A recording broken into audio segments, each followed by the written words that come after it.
Janganlah kamu menyangka bahwa aku datang untuk meniadakan hukum Taurat atau kitab para nabi. Aku datang bukan untuk meniadakannya, melainkan untuk menggenapinya.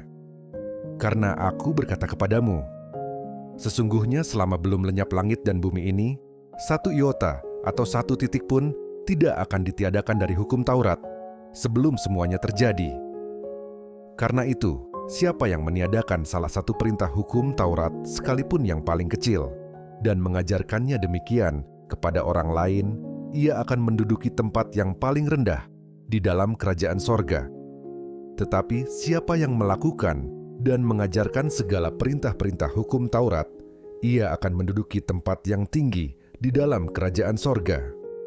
Maka aku berkata kepadamu, jika hidup keagamaanmu tidak lebih benar daripada hidup keagamaan ahli-ahli Taurat dan orang-orang Farisi, sesungguhnya kamu tidak akan masuk ke dalam kerajaan sorga. Kamu telah mendengar yang difirmankan kepada nenek moyang kita, jangan membunuh. Siapa yang membunuh harus dihukum. Tetapi aku berkata kepadamu, setiap orang yang marah terhadap saudaranya harus dihukum.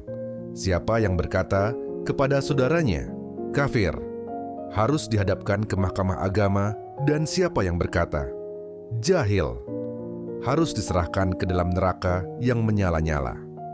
Sebab itu, jika engkau mempersembahkan persembahanmu di atas mezbah, dan engkau teringat akan sesuatu yang ada dalam hati saudaramu terhadap engkau, tinggalkanlah persembahanmu di depan mezbah itu, dan pergilah berdamai dahulu dengan saudaramu, lalu kembali untuk mempersembahkan persembahanmu itu. Segeralah berdamai dengan lawanmu selama engkau bersama-sama dengan dia di tengah jalan, supaya lawanmu itu jangan menyerahkan engkau kepada hakim, dan hakim itu menyerahkan engkau kepada pembantunya, dan engkau dilemparkan ke dalam penjara. Aku berkata kepadamu, sesungguhnya engkau tidak akan keluar dari sana sebelum engkau membayar hutangmu sampai lunas. Kamu telah mendengar firman, jangan berzina. Tetapi aku berkata kepadamu, setiap orang yang memandang perempuan serta menginginkannya, sudah berzina dengan dia di dalam hatinya. Maka, jika matamu yang kanan menyesatkan engkau, cungkilah dan buanglah itu, karena lebih baik bagimu jika satu dari anggota tubuhmu binasa, daripada tubuhmu dengan utuh dicampakkan ke dalam neraka. Dan jika tanganmu yang kanan menyesatkan engkau, penggalah dan buanglah itu, karena lebih baik bagimu jika satu dari anggota tubuhmu binasa daripada tubuhmu dengan utuh masuk neraka.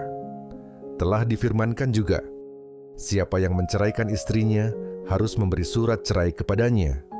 Tetapi aku berkata kepadamu, setiap orang yang menceraikan istrinya, kecuali karena zina, ia menjadikan istrinya berzina.